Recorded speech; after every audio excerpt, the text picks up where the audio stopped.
Hello students, I am Abhay Kumar going to discuss part 8 of the fourth chapter moving charges and magnetism of class 12. The topics to be discussed in this part are expression for force acting on a current carrying conductor placed in uniform magnetic field, and followed by some NCERT text problems and its solutions based on this formula. First of all, we have to derive the formula for the force or magnetic force acting on a current carrying conductor placed in uniform magnetic field. The formula is F equals to I L vector cross B vector, and it can also be written as ILB sin theta. Here there is cross product between length vector, that is displacement vector, that is length of the conductor, and magnetic field B vector. I is the current flows through the conductor, L is the length of the conductor, and B is the magnetic field, and theta is the angle between the conductor, length of the conductor, and magnetic field. That is theta is the angle between L and B. तो सबसे पहले हम derive करेंगे इस formula को, जो कि समरूप चुंबकीय क्षेत्र में अगर कोई L लेंथ का कोई कंडक्टर, कोई चालक रखा जाता है या कोई चालक तार रखा जाता है, तो उससे करंट I फ्लो कराया जाता है, तो वह चालक तार, वह कंडक्टर फोर्स एक्सपीरियंस करता है, जिसका फॉर्मूला होता है, एक्सप्रेशन होता है I L vector cross B vector, that is equal to ILB sin theta. To derive this formula, we have to suppose a conductor of length L, in which current I flows from its end A to end C, and magnetic field B is directed downward or inward normal to the plane of paper, which is represented by the symbol cross. Magnetic field का जो direction है वह plane के perpendicular है. In your case it is plane of paper, चूँकि आप sketch करेंगे plane of paper पर, तो प्लेन ऑफ पेपर के परपेंडिकुलर होगा अंदर की तरफ डाउनवर्ड डायरेक्शन में मैग्नेटिक फील्ड का डायरेक्शन, और वह कंडक्टर के लेंथ के जो है, कंडक्टर के लेंथ के परपेंडिकुलर होगा.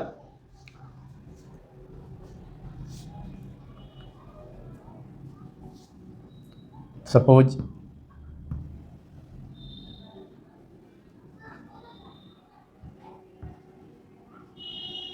जिस प्लेन में कंडक्टर है उस प्लेन के परपेंडिकुलर होगा मैग्नेटिक फील्ड का डायरेक्शन, जिसको हम रिप्रेजेंट करेंगे सिंबल क्रॉस से. मैग्नेटिक फील्ड को सिंबल क्रॉस से रिप्रेजेंट हम करेंगे. अब स्केच करते हैं फिगर को. ये कंडक्टर है,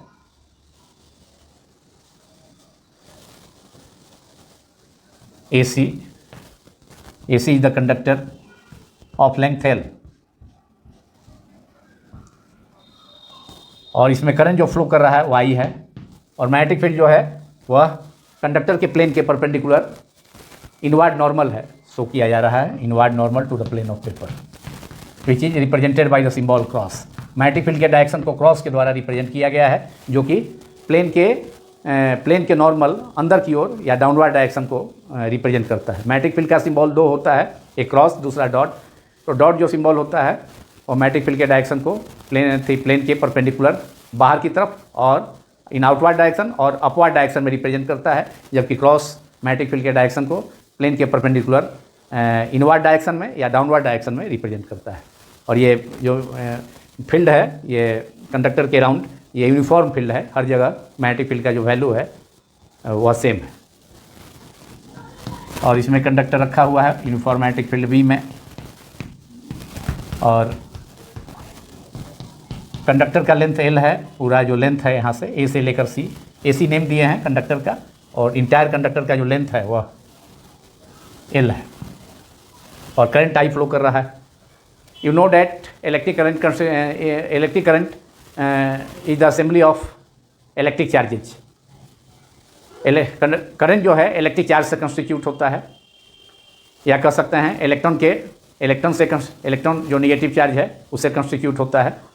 जब किसी कंडक्टर के एक्रॉस, इसके दोनों एंड के एक्रॉस इलेक्ट्रिक फील्ड अप्लाई कर देते हैं, मतलब बैटरी से जोड़ देते हैं दोनों एंड को, तो एक एंड जो है कंडक्टर का प्लस पोटेंशियल पर होता है, दूसरा एंड नेगेटिव पोटेंशियल पर, जिससे पोटेंशियल डिफरेंस के कारण इलेक्ट्रिक करंट फ्लो करता है, और वह इलेक्ट्रिक करंट कौन है? आई है। उसके लिए इस कंडक्टर AC को के ए तथा सी एंड के बीच में बैटरी से कनेक्ट करना होगा, जिससे ए जो है अगर इलेक्ट्रिक फील्ड का डायरेक्शन जो है A to C है, तो उस सिचुएशन में ए हाई पोटेंशियल पर होगा, प्लस पोटेंशियल पर, और सी जो है निगेटिव पोटेंशियल पर। तो इलेक्ट्रिक फील्ड अप्लाई करने के कारण, कंडक्टर के क्रॉस अप्लाई करने के कारण करंट फ्लो करता है, जो आई है करंट, और कंडक्टर का इंटायर लेंथ L है, और magnetic field is directed inward normal to the plane of paper. जो प्लेन है उसके नॉर्मल डायरेक्शन में, अंदर की ओर डाउनवर्ड डायरेक्शन में रिप्रेजेंटेड है और यूनिफॉर्म है, और इस मैग्नेटिक फील्ड को क्रॉस सिंबल से डिनोट किया गया है। अब यहाँ पर कंडक्टर का एक स्मॉल एलिमेंट हम लेते हैं, एक स्मॉल एलिमेंट CD, एक स्मॉल एलिमेंट एक स्मॉल एलिमेंट हम सपोज करते हैं, और इस स्मॉल एलिमेंट का जो लेंथ है वो DL है। इंटायर लेंथ जो कंडक्टर का L है, और यहाँ पर जो एक स्मॉल एलिमेंट ले रहे हैं, इसका सपोज कर रहे हैं, स्मॉल एलिमेंट का लेंथ जो है DL, और इस स्मॉल एलिमेंट को हम रिप्रेजेंट करते हैं यहाँ P और PK से। PK is the small element. PK पूरे कंडक्टर का करंट कैरिंग कंडक्टर AC, जिससे करंट I फ्लो कर रहा है। इन A से कंडक्टर के A सिरे से C सिरे की ओर, A सिरे से C सिरे की ओर I करंट फ्लो कर रहा है। और यहाँ पर एक स्मॉल एलिमेंट लिए हैं PK, जिसका लेंथ स्मॉल DL है। और यह स्मॉल एलिमेंट चूँकि इलेक्ट्रिक करंट जो है वह कैसे कंस्टिट्यूट होता है? Electric current is the assembly of electric charges. Electric charges का असेंबली है, इलेक्ट्रिक चार्जेस से कंस्टिट्यूट होता है। Rate of flow of electric charge is called current. Electric charge flow होने का जो दर होगा किसी कंडक्टर से, रेट होगा, उसे करंट कंस्टिट्यूट होता है। तो इस कंडक्टर में बहुत सारे चार्जेज होंगे। एक छोटा सा एलिमेंट लेंगे DL, तो उसमें स्मॉल चार्ज हो सकता है। सपोज डेट चार्ज इज, यहाँ पर एक स्मॉल चार्ज है DQ। You know that if charge Q moves in uniform magnetic field B with velocity v, it experiences Lorentz magnetic force which is given by QV cross B। Magnetic Lorentz force जो होता है वह होता है Fm equal to, कोई charge अगर Q है, magnetic field B में मोशन कर रहा है v वेलोसिटी से, तो इस पर जो फोर्स एक्सपीरियंस होता है वह फोर्स होता है कितना? वह फोर्स होता है QV क्रॉस B। और यहाँ पर इस कंडक्टर का एक स्मॉल एलिमेंट लिए हैं PK, जिसका लेंथ स्मॉल DL है। तो इसमें भी एक स्मॉल चार्ज, मान लो सपोज करते हैं एक स्मॉल चार्ज DQ है, स्मॉल चार्ज DQ है कोई इस लेंथ में, इस लेंथ से होकर small charge DQ small time dt में पास करता है, फ्लो करता है। स्मॉल टाइम dt में स्मॉल एलिमेंट PQ, जिसका लेंथ DL है, उससे चार्ज जो है DQ मूव करता है, फ्लो करता है dt टाइम में, पास करता है स्मॉल लेंथ को। तो उस charge that charge will also moving inside the uniform magnetic field. वह चार्ज भी जो कंडक्टर के अंदर कंडक्टर का स्मॉल एलिमेंट, कंडक्टर AC का स्मॉल एलिमेंट PK है, जिसका लेंथ DL है, उसमें कोई चार्ज सपोज करते हैं DQ मूव कर रहा है स्मॉल टाइम dt में, इसको स्मॉल टाइम dt में DL लेंथ को कवर करता है। तो वह चार्ज चूँकि मोशन कर रहा है यूनिफॉर्म मैग्नेटिक फील्ड, जिसको रिप्रेजेंट किया गया है क्रॉस से, तो वह जो एलिमेंट है स्मॉल एलिमेंट में के अंदर जो चार्ज है DQ, जो dt टाइम में फ्लो कर रहा है स्मॉल एलिमेंट से होकर के, तो वह भी चूँकि मैग्नेटिक फील्ड में ही मोशन हो रहा है उस चार्ज का भी DQ का, तो वह भी फोर्स एक्सपीरियंस करेगा। और वह फोर्स क्या होगा? फोर्स का जो डायरेक्शन होगा वह दोनों के प्लेन के परपेंडिकुलर होगा, जैसा कि मैग्नेटिक लॉरेंज फोर्स में मैंने बतलाया भी था। और वह डायरेक्शन होगा दोनों के प्लेन के परपेंडिकुलर, जिस प्लेन में चार्ज का मोशन हो रहा है, वेलोसिटी और मैग्नेटिक फील्ड दोनों के प्लेन के परपेंडिकुलर। तो यहाँ जो चार्ज अगर कोई DQ हम सपोज करते हैं, जो dt समय में फ्लो कर रहा है स्मॉल एलिमेंट DL से, तो it will experience force and that force is given by DF। अगर चार्ज Q था, चार्ज अगर थोड़ा सा डायमेंशन में लार्ज होता, तो उस पर जो फोर्स काम करता F equal to QV cross B। लेकिन यह चार्ज स्मॉल एलिमेंट PQ जो कंडक्टर का है, लेंथ जिसका DL है, उसमें कोई चार्ज जो है DQ है, किसी वह dt टाइम में फ्लो कर रहा है, dt टाइम में उसको ये dt टाइम में ये स्मॉल एलिमेंट को dl लेंथ को कवर कर रहा है इन टाइम dt। तो चूंकि वह मोशन है उस चार्ज का मैग्नेटिक फील्ड b में ही, इसलिए it will also experience magnetic force and that force is given by dF equal to dq। Charge dq है, उस पर फोर्स एक्ट कर रहा है और डायरेक्शन होगा v और b। चार्ज का जो डायरेक्शन है वह along the length of the conductor है, और मैग्नेटिक फील्ड जो है कंडक्टर के प्लेन के perpendicular inward normal to the plane of paper ये रिप्रेजेंट किया गया है क्रॉस से। तो इस पर जो फोर्स काम करेगा वह जो है इस चार्ज dq पर, जो कि स्मॉल एलिमेंट dl के अंदर है, फ्लो कर रहा है, पास कर रहा है स्मॉल टाइम dt में। तो इस पर जो यह भी फोर्स एक्सपीरियंस करेगा, और ये फोर्स हो गया dF इक्वल टू इसी ढंग से F equal to Q, F magnetic force Q v cross b। वहाँ चार्ज dq है स्मॉल एलिमेंट dl के अंदर, तो उस पर जो फोर्स एक्सपीरियंस करेगा, चार्ज मूव कर रहा है स्मॉल एलिमेंट से होकर के, dt टाइम में dl लेंथ को कवर कर सकता है, वो सपोज कर सकते हैं हम। तो उस चार्ज dq जो मोशन में है magnetic field, uniform magnetic field b में, तो वह फोर्स एक्सपीरियंस करेगा। तो q इज रिप्लेस्ड बाई इस फार्मूला में जो मैग्नेटिक लॉरेंज फोर्स का फार्मूला है Fm equal to Q v cross b, उसमें q की जगह पर हम dq रखेंगे, और v तो है ही उसका वेलोसिटी v क्रॉस b, जो कि क्रॉस प्रोडक्ट बतला रहा है वेलोसिटी का, चार्ज के वेलोसिटी का और मैग्नेटिक फील्ड का। और आप जानते हैं कि v क्रॉस b का डायरेक्शन दोनों के प्लेन के परपेंडिकुलर होगा, v और b चार्ज का वेलोसिटी और मैग्नेटिक फील्ड दोनों के प्लेन के परपेंडिकुलर होगा, जिसको कि फ्लेमिंग लेफ्ट हैंड रूल से हम रिप्रेजेंट कर सकते हैं। फ्लेमिंग लेफ्ट हैंड रूल, अपने लेफ्ट हैंड के तीनों जो फर्स्ट 3 फिंगर्स है उसको इस ढंग से स्ट्रेच करेंगे, जिससे कि जो 4th फिंगर है represents the direction of magnetic field and middle finger of the left hand represents the direction of electric current flows through the conductor, and the thumb will represent the direction of force acting on the conductor, which is also directed in the figure. But this force is acting on the small charge dq of the of its a small element pk of length dl. So we have to integrate after writing the force df acting on charge dq, then we have to integrate total force acting on the current carrying conductor. तो उस situation में entire conductor पर integrate जब इस पर कर देंगे दोनों साइड में, तो इंटायर कंडक्टर पर जो फोर्स काम करेगा मैग्नेटिक फोर्स, उसका एक्सप्रेशन होगा, और जिसको उस फोर्स के डायरेक्शन को फ्लेमिंग लेफ्ट हैंड के हेल्प से, जो कि थंब के लॉन्ग होगा फोर्स, जो कि दिखाया भी, जो कि रिप्रेजेंट भी है।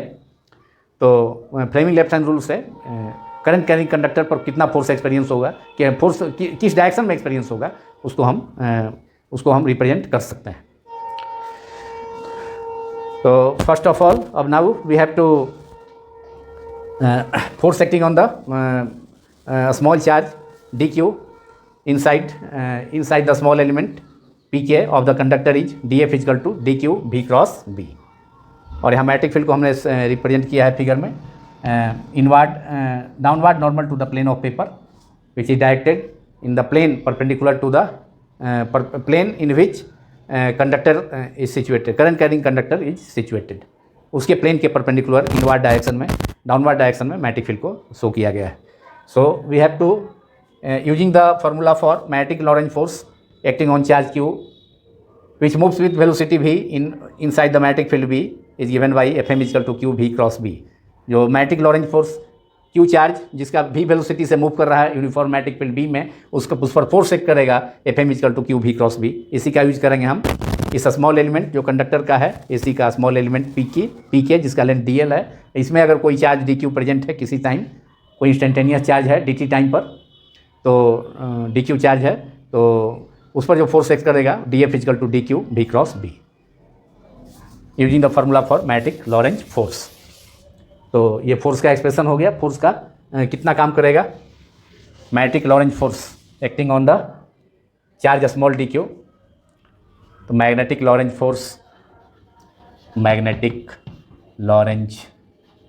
Force acting on an elemental charge, a small charge on a small charge dq, जिसको वेरी स्मॉल माना गया है, क्योंकि कंडक्टर का जो स्मॉल एलिमेंट है वो भी स्मॉल है, due to a small on a small charge dq, a small charge dq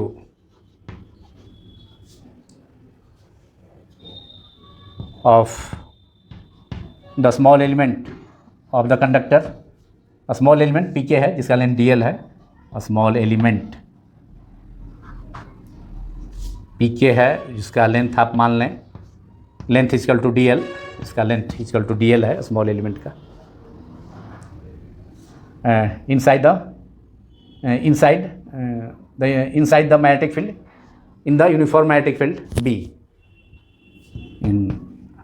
और चार्ज मूव कर रहा है कितना वेलोसिटी से, v वेलोसिटी से, dq charge moving with velocity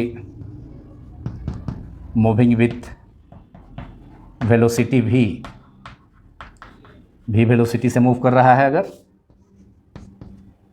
in uniform magnetic field B, in uniform magnetic field B,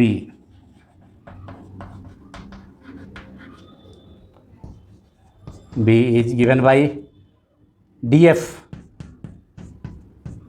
और direction force का v और b वेलोसिटी जो चार्ज का है और मैग्नेटिक फील्ड दोनों के प्लेन के परपेंडिकुलर जो कि दिखाया गया है, df equal to dq v cross b, ये मैग्नेटिक लॉरेंज फोर्स हो गया जो चार्ज dq जो कि स्मॉल एलिमेंट में प्रेजेंट है किसी टाइम dt में, जो कि इंस्टेंटेनियस टाइम dt में जो चार्ज फ्लो कर रहा है dq तो स्मॉल एलिमेंट में, तो उस पर जो फोर्स एक्सपीरियंस होगा उस चार्ज के द्वारा वह df equal to dq v cross b, और आप लिख सकते हैं इसको dq v को लिख सकते हैं dl, सपोज करते हैं कि कंडक्टर, सपोज करते हैं कि चार्ज dl लेंथ को dt टाइम में पास करता है, फ्लो करता है, तो v can be written as dl upon dt, rate of change of displacement is velocity cross b vector,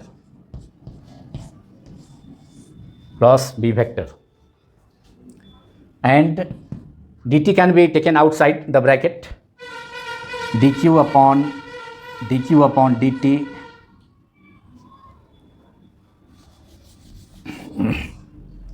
it is dq upon dt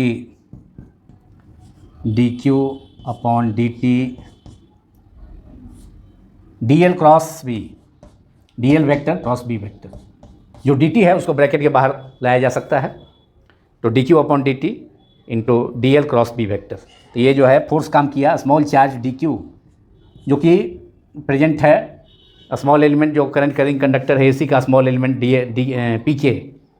pk में present है instantaneous time dt पर, तो उस वह जो फोर्स एक्सपीरियंस करेगा dq v क्रॉस b, और velocity is dl upon dt, velocity is rate of change of displacement is called velocity, तो स्मॉल एलिमेंट pq का लेंथ dl है, और उसको अगर चार्ज dq, कोई चार्ज dq dt टाइम में पास करता है, तो उसका स्मॉल लेंथ जो है dl है और dt टाइम में पास करता है, तो उसका जो वेलोसिटी हो जाएगा चार्ज का dl upon dt, dl vector होगा क्योंकि यहाँ स्मॉल एलिमेंट का जो डायरेक्शन है along from p to k, so it is the length of the small element of the conductor is displacement vector dl vector upon dt, and which is velocity equal to velocity, तो v की जगह पर replace किया हमने dl upon dt cross b vector, ये formula magnetic Lorentz force का है।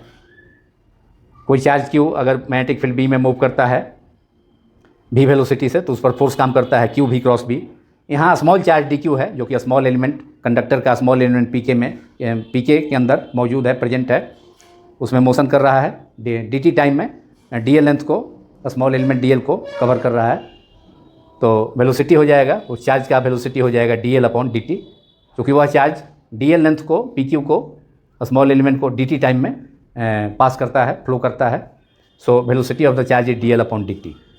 अब dt is taken out of the bracket, तो dt को हमने बाहर कर लिया ब्रैकेट के, तो df equal to dq by dt dl cross b, and now dq by dt rate of flow of charge, rate of flow of electric charge, q is the charge dq is the small charge, तो rate of flow of charge dq by dt is the rate of flow of charge through the conductor, it is current, it is electric current I।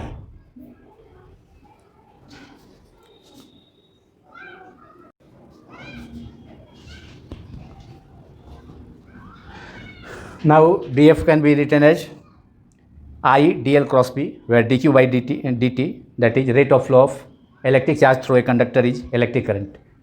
dq by dt जो होगा वह conductor से AC conductor जिसका length L है उससे flow करने वाला electric current होगा according to the formula of electric current. Electric current का फार्मूला से I equal to dq upon dt, और we can write it as force acting on the small charge dq present inside the small element pk of length dl is df equals to I dq by dt. Using the formula dq by dt equal to I, current हो जाएगा electric current flow through the conductor. I dl vector cross b vector. b magnetic field है और dl जो है displacement vector है, small element vector है. Small element vector dl जिसका direction p से k की तरफ है. सो ये स्मॉल एलिमेंट वेक्टर हो गया dl वेक्टर. क्रॉस प्रोडक्ट है दोनों के बीच में, तो a क्रॉस b होता है using the formula a vector cross b vector. अगर दो वेक्टर हैं a वेक्टर और b वेक्टर, उसके बीच का एंगल थीटा है, तो a vector cross b vector होगा mod of a vector mod of b vector into sine theta. इसका यूज हम आगे करेंगे नेक्स्ट स्टेप में. तो dq बाई dt I हो गया. यहाँ लिख सकते हैं where dq upon dt rate of flow of electric charge through the conductor, ये I हो गया. Electric current flow through the small element और फ्लो थ्रू द इंटायर, जो स्मॉल एलिमेंट से करंट फ्लो करेगा वही इंटायर कंडक्टर से flow करेगा. ये इलेक्ट्रिक करंट हो गया. I is the electric current.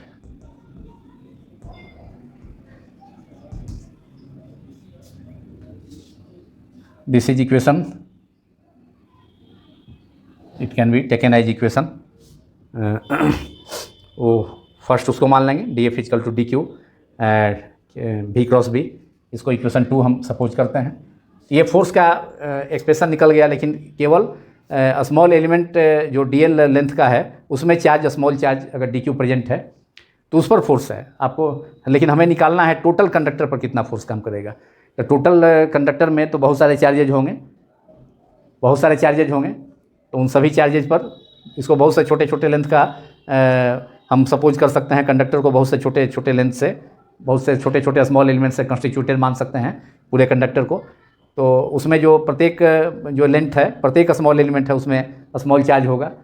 तो आइडेंटिकल चार्ज स्मॉल चार्ज अगर हम सपोज कर लें dq के मैग्नीट्यूड का, तो जितना भी एलिमेंट होगा, ईच एलिमेंट होगा स्मॉल एलिमेंट इतना ही dl लेंथ का ही, तो उसके अंदर जो चार्ज होगा dq उतना ही फोर्स एक्सपीरियंस करेगा df equal to dq v cross v.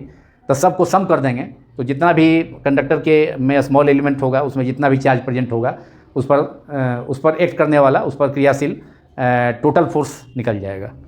तो टोटल फोर्स ऑब्टेन करने के लिए इसको इंटीग्रेट कर देंगे. Integrating both sides on equation 2. On integration we have total force conductor पर हो जाएगा, क्योंकि उस सिचुएशन में टोटल फोर्स जितने भी स्मॉल एलिमेंट होगा, आइडेंटिकल स्मॉल एलिमेंट्स ऐसा dl लेंथ का, उसमें जो भी चार्ज प्रेजेंट होगा वह फोर्स एक्सपीरियंस करेगा. तो सभी चार्जेज के द्वारा सभी स्मॉल एलिमेंट्स में जो चार्जेज प्रेजेंट है वह इंडिविजुअल चार्ज, ईच चार्ज जो है फोर्स एक्सपीरियंस करेगा मैग्नेटिक फील्ड में मोशन के कारण, मैग्नेटिक फील्ड भी में मोशन के कारण, v वेलोसिटी से मोशन के कारण. तो each charge will experience force, each charge of each element, small element will experience force. And when we sum up all the forces acting on all the small charges in the entire conductor, entire length of the conductor, then that will be the total force acting on the entire charges और entire conductor. entire charge पर force काम करेगा तो entire, चूँकि electric current जो है बहुत सारे इलेक्ट्रिक करंट जो है, इलेक्ट्रिक करंट वह इस कंडक्टर में जो चार्ज है, तो चार्ज के कारण ही जो है चार्ज का करंट जो है चार्ज के कारण ही कंस्टिट्यूट होता है. Rate of flow of electric charge through a conductor is called electric current. जब इलेक्ट्रिक फील्ड अप्लाई करते हैं कंडक्टर के क्रॉस, तो इलेक्ट्रॉन जो है कंडक्टर के अंदर वो ड्रिफ्ट करने लगता है डायरेक्शन ऑफ इलेक्ट्रिक फील्ड के अपोजिट, और each electron experiences force and that force is conducted to the conductor. On integration, integrating both sides, on integration we get integral D F equals to integral I D L vector cross B vector, और D F का integration जो है D F हो जाएगा equal to आई, यहाँ देखिए current constant है, magnetic field भी कांस्टेंट है, केवल सम होगा, समेशन होगा डी एल पर, केवल ऐसा एलिमेंट बहुत सारा होगा, सभी का समेशन होगा इंटायर लेंथ एल में, तो total sum of all the small elements of the conductor will equal to the total length L of the conductor.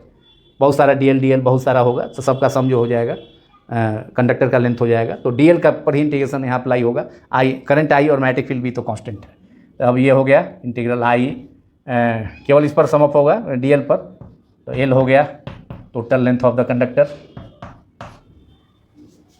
और चूंकि इसका डायरेक्शन है, अगर लेंथ का direction A to C along from A to C देखें तो L vector हो जाएगा, लेंथ पर वेक्टर हो जाएगा, वेक्टर क्वांटिटी डिस्प्लेसमेंट हो जाएगा, तो I L cross B, and this is the it can also be written as F equals to I L B, I L cross B, that is we can write it as I L B sine theta by using the formula for vector product or cross product of two vectors, a vector cross b vector is equal to ab sin theta, mod a mod b sin theta, that is ab sin theta। तो उसी vector product का formula का use करके l cross b है, इसको हम cross पढ़ेंगे इस सिंबल को, तो l vector cross b vector equal to I L B sine theta, and this is the required formula, we can take it equation 3, this is the required formula, that is formula for force experienced by a conductor of length L placed in uniform magnetic field B vector is I L cross B, where theta is the angle between length of the conductor, length vector of the conductor, that is displacement of the conductor, and magnetic field B, where this is the required formula. This is the force experienced by a current carrying conductor placed in uniform magnetic field B vector, and length of the conductor is L. This is the required formula. यही आपका result है, required formula।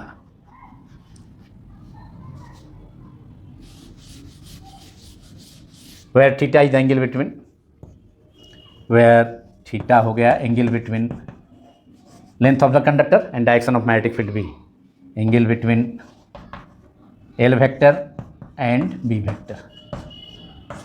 अब इस formula से हम ये obtain कर सकते हैं, डिस्कशन इसका हम कर देख सकते हैं, डिस्कशंस के थीटा जीरो होने पर फोर्स क्या होगा, अगर थीटा जीरो करते हैं तो फोर्स हो जाएगा साइन जीरो। थीटा जीरो का मतलब है कि अगर कंडक्टर जो है, कंडक्टर का लेंथ जो है, कंडक्टर मैग्नेटिक फील्ड के डायरेक्शन में होगा, अगर यदि कंडक्टर एल जो है मैग्नेटिक फील्ड के डायरेक्शन में होगा तो साइन थीटा जीरो हो जाएगा। In that case the conductor will experience no force, तो in that situation F equal to zero हो जाएगा। इधर देखते हैं,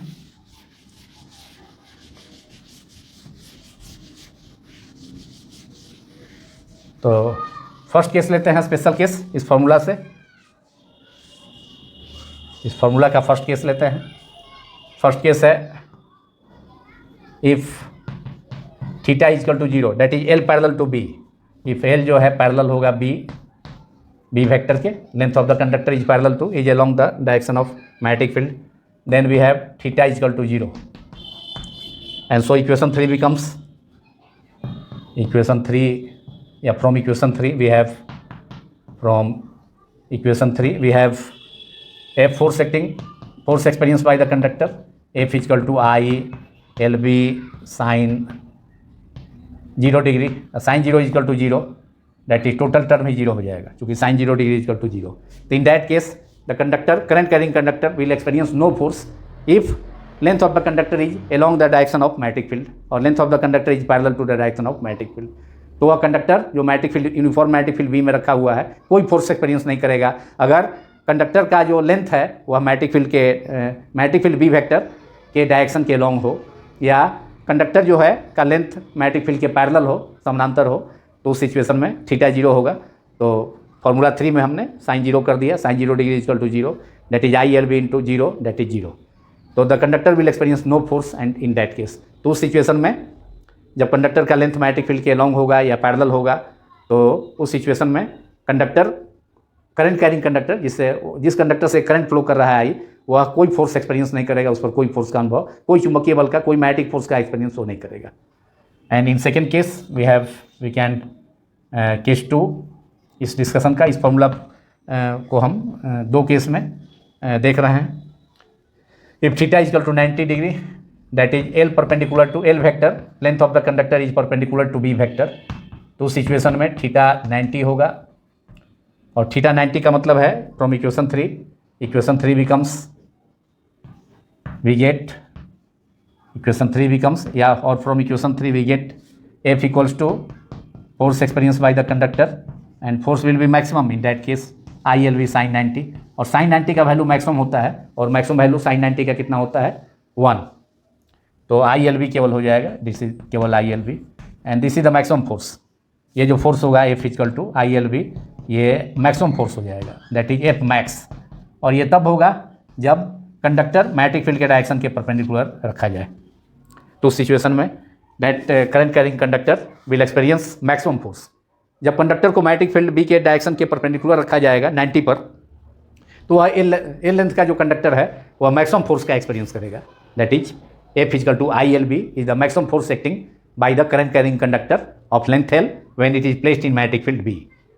एल लेंथ का कंडक्टर मैग्नेटिक फील्ड B में रखा जाए जिससे करंट I फ्लो कर रहा है, तो अगर उस कंडक्टर को मैग्नेटिक फील्ड B के डायरेक्शन के परपेंडिकुलर रखा जाएगा 90 डिग्री पर, तो वह मैक्सिमम फोर्स एक्सपीरियंस करेगा, और वह मैक्सिमम फोर्स कितना होगा ILV। लेकिन जब उसी कंडक्टर मैग्नेटिक फील्ड के पैरेलल रखा जाए या मैग्नेटिक फील्ड के लॉन्ग रखा जाए, तो थीटा 0 होगा, और इन दैट सिचुएशन थीटा 0 होगा, तो उस केस में क्या होगा, जो force experience by the conductor using equation number 3, force acting by the experience by the conductor is equal to ILV sin 0 and sin 0 is equal to 0। In that case the conductor will experience no force. अगर इस situation में anti parallel का case लेना है कि अगर conductor का length जो है कंडक्टर के डिस्प्लेसमेंट को कंडक्टर का जो डिस्प्लेसमेंट है उसको मैग्नेटिक फील्ड के डायरेक्शन के अपोजिट रखा जाए, एंटी पैरेलल रखा जाए, तो वहाँ थीटा 180 हो जाएगा। तो उस केस में भी साइन 180 जीरो होता है, तो उस केस में भी कंडक्टर कोई फोर्स एक्सपीरियंस नहीं करेगा। तो आइदर थीटा 0 हो, एल और लेंथ और मैग्नेटिक फील्ड के बीच का एंगल या तो आइदर 0 हो और 180 डिग्री हो, the current carrying conductor will experience no force. वह करंट कैरिंग कंडक्टर कोई फोर्स एक्सपीरियंस नहीं करेगा, अनुभव नहीं करेगा, अगर उसका लेंथ और मैग्नेटिक फील्ड का कंडक्टर का लेंथ और मैग्नेटिक फील्ड के बीच का एंगल या तो 0 डिग्री हो, का मतलब है सेम डायरेक्शन में एल और बी, और एंटी पैरेलल हो, मतलब मैग्नेटिक फील्ड बी के जस्ट अपोजिट डायरेक्शन में लेंथ हो रखा जाए, तो उस सिचुएशन में थीटा 180 होगा। लेकिन दोनों सिचुएशन में करंट कैरिंग कंडक्टर कोई फोर्स एक्सपीरियंस नहीं करेगा। तो मैक्सिमम फोर्स जो कंडक्टर द्वारा एक्सपीरियंस किया जाएगा वह तब किया जाएगा जब उस कंडक्टर को हम मैग्नेटिक फील्ड के डायरेक्शन के परपेंडिकुलर रखेंगे, तो थीटा 90 और sine 91, then in that case force experience by the conductor is ILV which is the maximum force. अब इस पर इस फॉर्मूला पर बेस्ड प्रॉब्लम है, दो प्रॉब्लम जिसको मैं करता हूँ, NCERT text problem.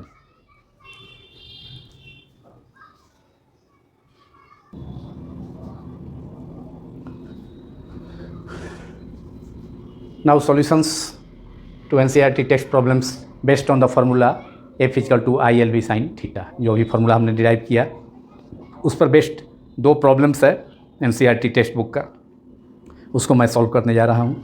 First problem है question number 4.5, what is the magnitude of magnetic force per unit length on a wire carrying a current of 8 ampere and making an angle 30 degree with the direction of uniform magnetic field of 0.15 Tesla.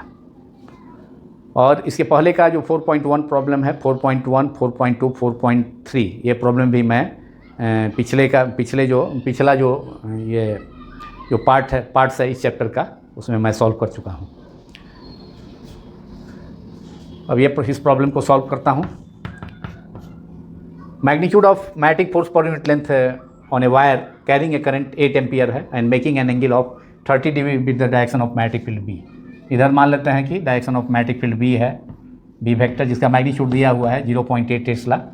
ये direction of magnetic field है B vector, और इसके direction से conductor जो है वह angle form करता है, कितने एंगल पर है, 30 डिग्री। ये कंडक्टर है जिसे करंट फ्लो कर रहा है, जिसमें करंट फ्लो कर रहा है कितना, करंट 8 एम्पियर, इससे करंट 8 एम्पियर फ्लो कर रहा है, I इक्वल टू 8 एम्पियर, और मैग्नेटिक फील्ड के डायरेक्शन से इंक्लाइंड है कितने एंगल पर, ये 30 डिग्री पर, थीटा इक्वल टू 30 डिग्री। ये कंडक्टर है जिससे करंट फ्लो कर रहा है, इस कंडक्टर का नाम AC दे सकते हैं आप। और यहाँ मैग्नेटिक फील्ड के डायरेक्शन से 30 डिग्री एंगल पर इंक्लाइन है कंडक्टर, जिसका लेंथ नहीं दिया हुआ है, इसका लेंथ नहीं दिया हुआ है, तो force acting per unit length निकालना है। इसका मतलब है कि लेंथ, कंडक्टर का लेंथ ज़्यादा है, उसके यूनिट लेंथ पर जो फोर्स है वो एक्सपीरियंस करना है, वह जो है कैलकुलेट करना है। We have to calculate force acting per unit length. तो दिया है आपका I is equal to 8 ampere, it is given current flowing through the conductor AC is 8 ampere and magnetic field का जो स्ट्रेंथ है मैग्नीट्यूड वह B is equal to 0.15 tesla. Tesla, T is the symbol of tesla. Tesla is the SI unit of magnetic field B। कभी कभी objective question में different board examinations में ये पूछता है कि मैं SI unit of magnetic field B is 4 option होगा, उसमें टेस्ला होगा, नहीं वेबर होगा, टेस्ला पर एम्पियर होगा, नन ऑफ दीज। तो इस ढंग से ऐसा क्वेश्चन डिफरेंट बोर्ड एग्जामिनेशंस में अक्सर पूछा जाता है, 1 मार्क्स में भी, मैग्नेटिक फील्ड का यूनिट के बारे में, SI यूनिट टेस्ला के बारे में भी है। अब आपको निकालना है कि फोर्स लेंथ तो नहीं दिया है कंडक्टर का, तो ये कंडक्टर के यूनिट लेंथ पर कितना फोर्स एक्सपीरियंस होगा वो आपको कैलकुलेट करना है। We have to calculate F/L। आप फार्मूला यूज कर दें, डायरेक्ट फार्मूला पर है जो भी हमने डिराइव किया। Using the formula we have F is equal to ILB। अगर कंडक्टर का लेंथ L होता, करंट I फ्लो कर रहा है और मैग्नेटिक फील्ड B में रखा है तो ILB साइन थीटा, लेकिन कंडक्टर का लेंथ नहीं है, हमको निकालना है फोर्स पर यूनिट लेंथ, माने इस कंडक्टर के यूनिट लेंथ से कितना फोर्स होगा। इसका मतलब कंडक्टर का जो डायमेंशन है वह लार्ज है, कंडक्टर का लेंथ जो है बहुत लार्ज है, तो उसके यूनिट लेंथ पर कितना फोर्स एक्सपीरियंस होगा ये निकालना है। तो ये हो जाएगा आपको, और F/L इजकल टू आपको ये कैलकुलेट करना है, और F/L equals to IB sine theta, और I भी दिया है, I इज 8 एम्पियर और B 0.5 इंटू साइन 30, और 15 इंटू 8 120, टू प्लेस पर, 2 प्लेस पर डिसमल है इसलिए 1.20, 8 into 0.15 is 1.20 and sine 30 is equal to half, that is we can write it 1.20 को हम लिख सकते हैं 1.2, 0 छोड़ सकते हैं डिजिट के बाद, बाई 2, और 2 से 1.2 कैंसिल हो गया, 0.6, ये हो गया 0.6 न्यूटन पर मीटर आंसर। तो F/L हो गया 0.6 न्यूटन पर मीटर, कैंसिल होने के बाद 2 को कैंसिल, 2 से 1.2 कैंसिल होकर 0.6, तो 0.6 न्यूटन, फोर्स का यूनिट SI यूनिट न्यूटन हो गया, लेंथ का मीटर हो गया, तो newton upon metre that is newton metre inverse. तो ये हो गया force acting per unit length of the conductor through which current I 8 ampere flows and it is inclined at angle 30 degree, conductor is inclined at angle 30 degree to the direction of magnetic field. ये जो conductor है magnetic field B के direction से 30 degree के angle पर झुका हुआ है, तो फोर्स एक्सपीरियंस करेगा यूनिट लेंथ के द्वारा, वो हो गया कितना, F/L इजकल टू 0.6 न्यूटन पर मीटर। I के जगह हमने 8 रखा, 8 एम्पियर, और B के जगह 0.15, और sine theta is 30 degree, sine 30 half होता है, और 8 multiplied by 0.15 is equal to 1.20 multiplied by 1/2, that is 1.2 into 1/2, 1.2 is cancel out from 2, that is 0.6 Newton per meter answer. One more problem I am going to solve.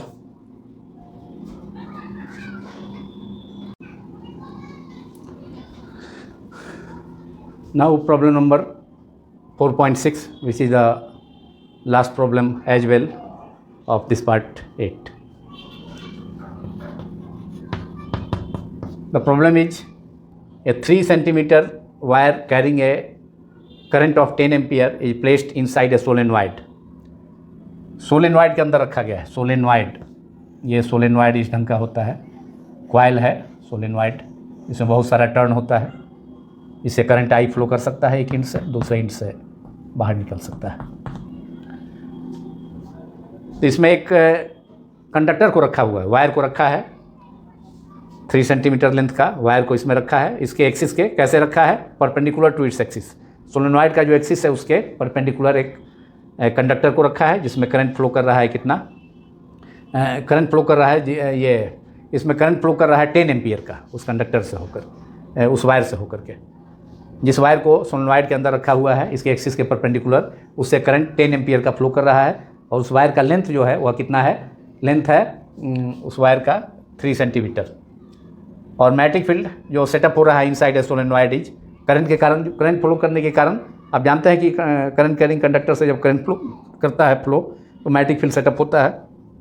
तो जो magnetic field setup हुआ है 0.27 Tesla है। तो what is the magnetic force on the wire, तो उस wire जो solenoid के अंदर वायर रखा हुआ है उसके एक्सिस के परपेंडिकुलर, तो उस पर कितना फोर्स एक्सपीरियंस होगा ये कैलकुलेट करना है।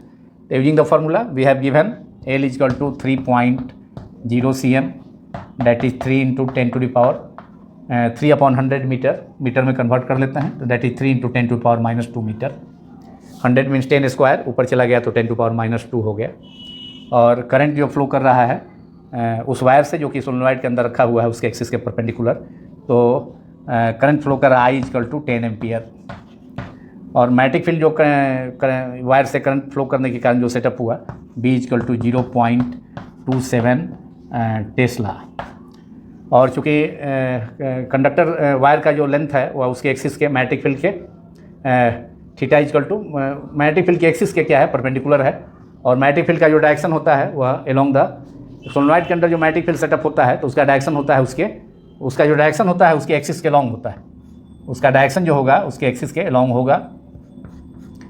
किसी पॉइंट पर सोलेनॉइड के अंदर जो मैग्नेटिक फील्ड होगा उसके B का जो डायरेक्शन होता है उसके एक्सिस के एलोंग होता है। और कंडक्टर को इसके एक्सिस के परपेंडिकुलर रखा हुआ है, तो इसलिए मैग्नेटिक फील्ड के डायरेक्शन से जो कंडक्टर का ये मैग्नेटिक फील्ड के डायरेक्शन से जो एंगल है वायर का लेंथ जो एंगल फॉर्म कर रहा है मैग्नेटिक फील्ड के डायरेक्शन से, क्योंकि मैग्नेटिक फील्ड के अंदर जो मैग्नेटिक फील्ड होता है प्रोड्यूस होता है वह उसका डायरेक्शन होता है along the axis of the solenoid, जो हम डिराइव भी करेंगे अब इसके नेक्स्ट पार्ट्स में। After ampere circular law solenoid के कारण मैग्नेटिक फील्ड का एक्सप्रेशन डिराइव करेंगे और वहाँ भी हम दिखलाएंगे कि B का डायरेक्शन किधर है, एक्सिस के लॉन्ग है। तो थीटा इक्वल टू हो गया मैग्नेटिक फील्ड के डायरेक्शन के लॉन्ग, चूँकि एक्सिस ये सोलेनॉइड के अंदर जो मैग्नेटिक फील्ड सेटअप होता है उसका डायरेक्शन मैग्नेटिक फील्ड के एक्सिस के एलोंग होता है। और कंडक्टर को इसके एक्सिस के परपेंडिकुलर रखा गया है, तो इसलिए थीटा इक्वल टू 90 हो जाएगा। Angle between L and B theta equal to 90 degree. Therefore using the formula we have F equal to I force acting on the wire is ILB sin theta, that is I is 10 ampere, L is length of the conductor is 3 centimeter, that is 3 into 10 to power -2 meter. Magnetic field V is 0.27 Tesla and sin 90 और sin 90 degree equal to maximum value sin 90 का होता है। Maximum value जो 1 होता है sin 90 का, 90 degree का जो साइन वैल्यू होता है sin 91, तो ये मैक्सिमम फोर्स हो गया experience by the current carrying wire which is placed inside the solenoid perpendicular to its axis. तो ये इसको हमने ऑब्टेन भी किया था, डिस्कस भी किया था। मैक्सिमम जो फोर्स होगा experience by the current carrying conductor of length L is F equal to ILB। Now we have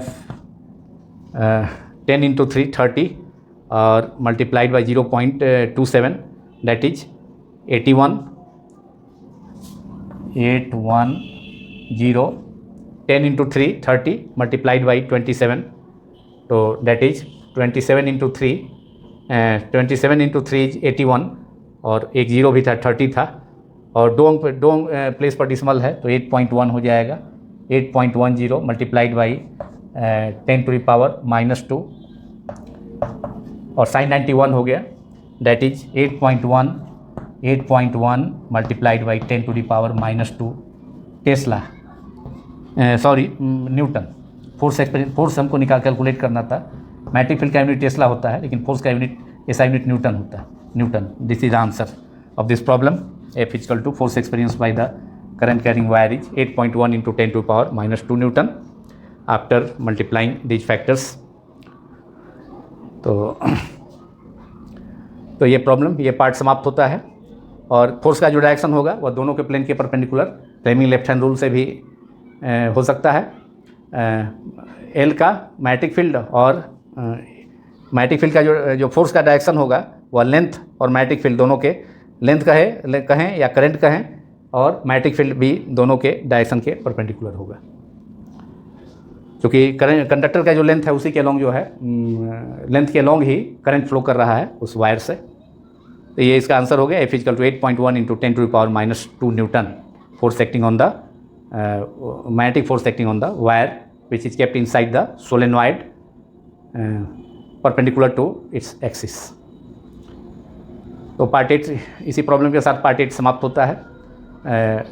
part 9 में हम जल्द ही मिलेंगे, बहुत जल्द, और उसमें एम्पियर सर्कुटल लॉ और उसका एप्लीकेशंस 2 पार्ट में करना पड़ेगा। 3 एप्लीकेशंस है एम्पियर सर्कुटल लॉ का। तो उसके बाद हम करेंगे एम्पियर सर्कुटल लॉ में ही एक एप्लीकेशन है सोलेनॉइड के कारण उसके अंदर उसके एक्सिस के किसी पॉइंट पर मैग्नेटिक फील्ड का एक्सप्रेशन। तो अगले पार्ट में ही अगला जो पार्ट होगा 9 उसके फॉलोड बाई पार्ट 10 में एम्पियर सर्कुटल लॉ का एप्लीकेशन 2 पार्ट मिला करके होगा। तो पार्ट 10 में हम इसका एक्सप्रेशन निकालेंगे सोलेनॉइड से जो करंट फ्लो कर रहा है आई, तो उसके कारण जो मैग्नेटिक फील्ड सेटअप होगा उसके एक्सिस के अलॉन्ग सोलेनॉइड के अंदर, तो उसका एक्सप्रेशन निकालेंगे। Thank you very much.